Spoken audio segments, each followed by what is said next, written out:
আসসালামু আলাইকুম। আশা করি সবাই খুব ভালো আছেন। তো আজকে আমি আপনাদেরকে দেখাবো ৫০ জনের পরিমাণ ডিম রান্না করবেন কিভাবে খুব সহজেই। অনেকেই বেশি মানুষের রান্না করতে গেলে ঝামেলায় পড়ে যান। দেরি না করে শুরু করছি ভিডিও। তো সবাই ভিডিওটি ফুল কন্টিনিউ করলে আপনারাও শিখতে পারবেন এরকম একটি রান্না। তো এখানে আমি প্রায় ১ কেজির মতো পেঁয়াজ নিয়েছি, আর আধা কেজির মতো টমেটো নিয়েছি, আর ২৫০ গ্রামের মতো কাঁচামরিচ নিয়েছি। তো এগুলো আমি এখন ব্লেন্ড করব। তো ব্লেন্ডারে দিয়ে দিলাম, ব্লেন্ডার দিয়ে সামান্য একটু তেল দিলাম এবং দিয়ে দিলাম অল্প পরিমাণ পানি। পানিটা একটু কম দেওয়ার চেষ্টা করবেন, মিডিয়াম পানি দিবেন। তো পানি দিয়ে কিন্তু ব্লেন্ডার করে নিলাম। তো এভাবে করে আপনারা সবগুলা পেঁয়াজ, কাঁচামরিচ এবং টমেটো ব্লেন্ডার করে নেবেন। তারপরে একটা কড়াইতে তেল দিয়ে নিলাম। তো তেলটা একটু হিট হওয়ার পরে ছোট ছোট করে আলুগুলা কেটে নিয়েছি আগে থেকেই।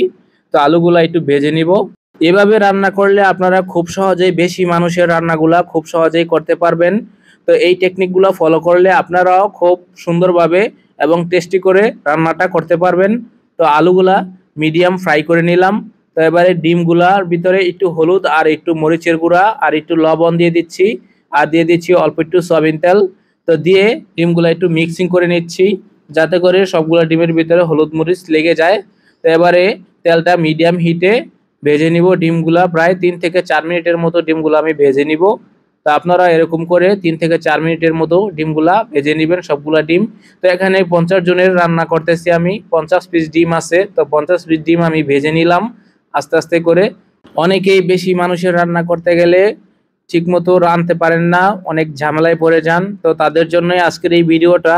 তো যেই তেলটা আমার ডিম ভাজার তেলটা বেশি হয়েছিল, সেই তেলটা আবার আমি অন্য একটা কড়াইতে দিয়ে দিলাম সাধারণ মশলা, যেমন তেজপাতা, এলাচ, দারচিনি, লং। এই ৪টা মশলা আমি এখানে দিয়ে দিলাম। তারপরে দিয়ে দিলাম ব্লেন্ডার করা পেঁয়াজ, মরিচ এবং টমেটোগুলা। তো দিয়ে এটাকে কিছুক্ষণ জাল দিতে হবে। মিনিট ৫ জাল দেওয়া হয়ে গেলে তারপরে দিয়ে দিব প্রায় ২০০ গ্রামের মতো আদা রসুন। আদা রসুনটা একটু কম দিব যেহেতু ডিম রান্না করব। তো সেই পরিমাণ হিসাবে আপনারা আদা রসুনটা একটু কম দেওয়ার চেষ্টা করবেন। তো হলুদ দিয়ে দিলাম, প্রায় ২ চামচের মতো হলুদ দিয়ে দিলাম, ২ টেবিল স্পুন পরিমাণ হলুদ। আর এখন দিয়ে দিব ১ টেবিল স্পুন পরিমাণ মরিচ, যেহেতু কাঁচা মরিচটা আমি বেশি ইউজ করেছি তো সেই জন্য লাল মরিচটা একটু কম দিলাম। আর পরিমাণ মতো দিয়ে দিলাম লবণ। তো এবারে চুলার হিটটা বাড়িয়ে ভালোভাবে কষিয়ে নিতে হবে যাতে করে মশলার যে কাঁচা স্মেলটা আছে সেটা দূর হয়ে যায়। তো দেখেন মোটামুটি বলক চলে আসছে। তো আমার মশলাটা কিন্তু মোটামুটি হয়ে গিয়েছে। তো এবারে কিন্তু ভাজা আলুগুলো আমি দিয়ে দিলাম। ভাজা আলুগুলা দিয়ে কিছুক্ষণ নাড়াচাড়া করতে হবে, ভালোভাবে কষিয়ে নিতে হবে যাতে করে আলুর ভিতরে মশলার যে একটা ফ্লেভার আছে সেটা পৌঁছে যায়। তো কিছু পানি দিয়ে দিলাম। তো কিছু পানি দিয়ে ডিমগুলা দিয়ে দিলাম। তো বন্ধুরা, ডিমগুলা দিয়ে ডিমের উপরে দিয়ে দিলাম একটু জিরার ফাঁকি আর একটু ধনিয়ার ফাঁকি। তো ধনিয়ার ফাঁকি আর জিরার ফাঁকির উপরে দিয়ে দিলাম আবার ধনিয়া পাতা।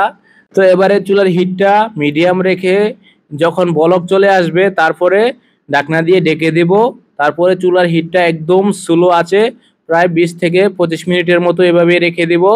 তো মোটামুটি আমার ডিমটা কিন্তু হয়ে গিয়েছে, দেখেন তেলগুলো উপরে চলে আসছে, মানে সুন্দর একটা কালার চলে আসছে কারির ভিতরে, সুন্দর একটা ফ্লেভারও চলে আসছে। তো আপনারা কিন্তু খুব সহজেই এভাবে ডিমগুলা রান্না করতে পারেন, বেশি মানুষের ডিম রান্না। তো খুব সহজভাবে আপনাদেরকে দেখানোর চেষ্টা করলাম। তো ভিডিওটা আপনাদের কাছে কেমন লেগেছে আশা করছি সবাই কমেন্টে জানিয়ে দিবেন। ভবিষ্যতে নিত্য নতুন ভিডিও পেতে সবাই আমার পাশে থাকবেন ইনশাল্লাহ। ভবিষ্যতে আরো সুন্দর সুন্দর রেসিপি আপনাদেরকে দেখানোর চেষ্টা করব। তো সবাই ভালো থাকবেন, সুস্থ থাকবেন। ভালো লাগলে অবশ্যই শেয়ার করার চেষ্টা করবেন। সবাইকে অনেক অনেক ধন্যবাদ যারা যারা ফুল ভিডিওটা দেখেছেন এবং সুন্দর একটা রেসিপি শিখেছেন। তো সবাইকে আন্তরিকভাবে ধন্যবাদ জানাচ্ছি। আবারও সবাই ভালো থাকবেন, সুস্থ থাকবেন, সবার জন্য শুভকামনা।